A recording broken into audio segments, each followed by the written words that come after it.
monde, j'espère que vous allez bien. Donc aujourd'hui, je vais vous filmer. Je vais regarder si j'avais du rouge à lèvres sur les dents. C'est arrivé une fois que j'ai uploadé une vidéo sans me rendre compte que j'avais du rouge à lèvres sur les dents. Je m'en suis vraiment voulu. Oui, donc c'est ça. Aujourd'hui, je vais filmer mes favoris du mois. J'avais déjà filmé cette vidéo-là. Mais ma si gentille caméra a décidé que non, c'était pas... Non.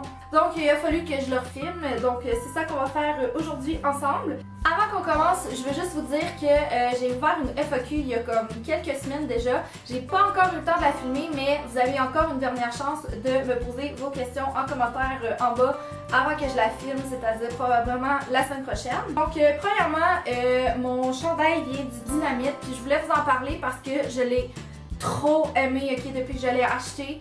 Je l'ai acheté, je pense, au mois de septembre, ok? Je sais pas s'il en reste encore, mais ce chandail-là, c'est trop la vie, ok? Je l'ai juste trop mis souvent, fait que je voulais vous en parler. On va commencer par le maquillage. J'ai redécouvert mon fond de teint Ready Set Gorgeous de CoverGirl. J'aime vraiment ce fond de teint-là parce qu'il est super couvrant. Moi, je l'applique avec mes doigts, puis en même temps, il est pas trop lourd, puis il fait pas trop cakey. J'ai utilisé deux correcteurs beaucoup ce mois-ci. Quand je me maquillais vraiment plus intense, j'ai utilisé mon HD Concealer de chez NYX. Ça, c'est la teinte 01. Il est un petit peu pâle par exemple, sauf que pour vraiment venir illuminer comme à certains points dans mon visage, c'est vraiment parfait. C'est un fond de teint qui est très épais, donc il faut vraiment faire attention pour bien l'estomper. Puis parfois, il peut avoir l'air comme pas trop naturel, donc il faut vraiment faire attention quand on l'applique. Mais j'aime vraiment beaucoup sa texture hyper crémeuse. Et pour les journées où je voulais pas vraiment me maquiller, j'ai utilisé mon roller. J'ai aucune idée en fait comment ça s'appelle. Puis les inscriptions sont toutes parties parce que ça fait vraiment longtemps que je l'ai. C'est la bille roulante anti-cerne, je crois, de chez Garnier. Je l'aime vraiment beaucoup parce que la petite bille elle fait comme un effet vraiment froid. Et le produit est hyper léger, ok? Fait que quand j'ai vraiment pas envie de me maquiller, c'est-à-dire à peu près tous les jours ce mois-ci, que je suis sortie de chez nous comme à peine maquillée, je fais juste mettre ça en dessous de mes yeux puis ça fait juste vraiment venir cacher ce que j'ai besoin de cacher sans nécessairement comme que je sente quelque chose sur ma peau. Donc ça, je l'ai beaucoup aimé. Je pensais vraiment jamais vous présenter ce produit-là, mais j'ai vraiment aimé mon Voluminous Miss Magda, donc mon mascara de L'Oréal. Au début, je pensais que je l'aimerais pas à cause de la brosse, puis ce genre de brosse-là, habituellement, j'aime pas ça. Surtout le fait que la brosse, comme, elle se plie, je trouvais ça vraiment comme inutile comme concept.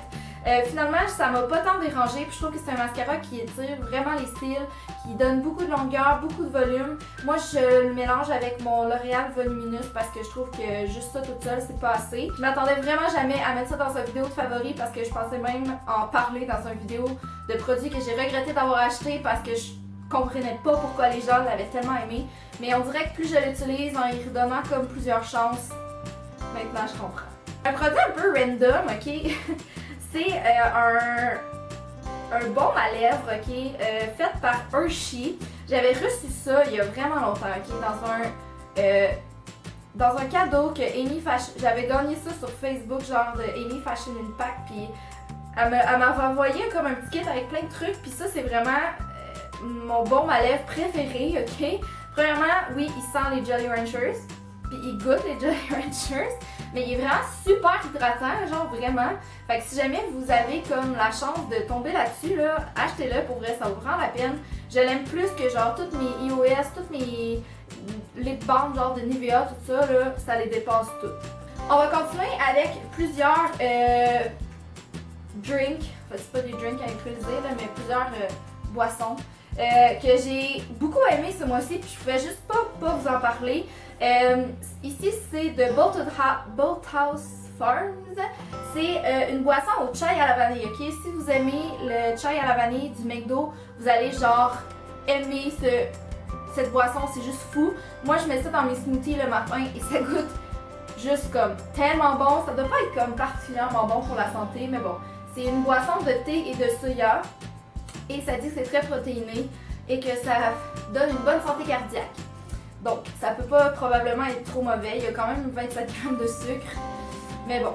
J'ai aussi, genre, vraiment beaucoup bu la boisson chai latte de chez Timothy. Celle-là, c'est pour la Keurig. Moi, j'ai trouvé ça dans l'allée avec tous les cafés. C'est vraiment un chai latte qui vient dans la Keurig. mon chum il boit son café le matin, ben moi je bois bon chai latte. Pour vrai là, ça goûte tellement bon. Si vous aimez le chai, vous allez aimer ça, c'est sûr et certain. Un autre produit qui m'a vraiment aidé le matin, ok, parce que oui, le matin pour moi c'est un moment difficile de ma journée, c'est le thé matin orange de David Tea, ok, c'est un thé que j'ai juste vraiment trop aimé, ok, puis j'avais juste pris 22 grammes, puis pour vrai, vu que le thé il est pas tellement lourd, ça m'en passe pas tellement à chaque fois. Oh, ça sent tellement genre le jus d'orange, mais comme velouté. Maintenant, je vais vous parler de mes chansons préférées. J'ai vraiment beaucoup redécouvert l'application Spotify, qui est juste vraiment géniale, ok? La personne qui a pensé à ça, c'est juste fou. Moi, avant, j'écoutais tout soit sur YouTube, sur Sonza ou peu importe. Mais Spotify, je trouve que c'est encore mieux parce que tu peux créer ta propre playlist. Il y a presque toutes les chansons du monde qui existent là-dessus. Donc, c'est presque juste ça que j'ai écouté. Mes chansons préférées, je vous les mets toujours en barre d'infos en bas. J'ai vraiment beaucoup aimé Locked Away de Air City, la nouvelle chanson de Adele, Hello, ok? Le clip, je le trouve pas tant exceptionnel, mais la chanson, je l'écoute genre non-stop depuis comme une semaine. Et Jealous de Labyrinthe, ok? Cette chanson-là est juste trop triste. Je vais aussi vous parler de mon film préféré, qui est Le Pont des Espions avec Tom Hanks, ok? Pour faire une petite histoire courte, parce que c'est quand même difficile à expliquer, il faut que vous compreniez le concept de c'était quoi la guerre froide. Donc entre le communisme et le capitalisme, entre les États-Unis et l'URSS. Donc durant comme les années, ça se passe durant les années 50. C'est sûr que si vous aimez genre vraiment l'histoire, vous allez vraiment aimer le film. Si vous connaissez pas grand chose à l'histoire, vous allez probablement aimer ça quand même. Mon chum a vraiment aimé ça. Dans le fond, c'est l'histoire de Tom Hanks qui est un avocat et qui défend ce qu'il croit être un espion soviétique. Et finalement, il y a un avion américain avec un espion dedans qui s'écrase, je crois que c'est en Allemagne ou en Russie, je me souviens plus trop c'était lequel. Mais dans le fond, là, l'URSS tient, en fait je pense que c'est en Allemagne, ouais, l'Allemagne tient un de nos espions, puis eux, les Américains, ils tiennent un de leurs espions. Donc le personnage de Tom Hanks qui veut en fait, c'est de faire un échange, mais tout en comme respectant, tu sais lui, il respecte vraiment comme l'espion, puis il veut vraiment comme éviter qu'il fasse du mal, alors que tous les Américains sont comme contre lui, puis ils veulent qu'il meure, tout ça, puis c'est vraiment super humain comme film. Parce qu'après ça, Tom Hanks, il va se rendre en Allemagne pour faire libérer l'espion. Parce qu'à ce moment-là aussi, il y a un autre prisonnier que les Allemands ont, qui est un étudiant américain qui était venu faire une maîtrise, je crois, ou un doctorat, je me souviens plus trop, en Allemagne. Et ils l'ont capturé parce qu'il était pas du bon côté comme du mur de Berlin au moment de sa construction. C'est vraiment compliqué, là, faut vraiment comme comprendre les enjeux à cette époque-là pour pouvoir vraiment comme comprendre le fond de l'histoire. Mais oh, ça finit tellement bien, puis le gars là c'est tellement un héros, ok, puis genre pour vrai j'en avais jamais entendu parler, puis maintenant genre je veux tout lire les livres sur lui. Puis c'est vraiment un film très très bon, ok, ça dépeint vraiment genre comment ça se passait en Allemagne durant comme la guerre froide, puis au moment de la création du mur de Berlin, qui est vraiment un enjeu historique genre juste huge. Fait que voilà, si vous aimez l'histoire, sérieusement, allez voir Le Pont des Espions. Donc je crois que j'ai rien oublié au niveau de mes favoris, ok? C'est sûr que genre dans 5 minutes je vais dire « Oh merde, j'ai oublié de leur parler de ça » parce que ça arrive tout le temps. Mais voilà, donc merci beaucoup d'avoir écouté ma vidéo. Je vous aime, puis nous on va se voir la prochaine fois. Bye!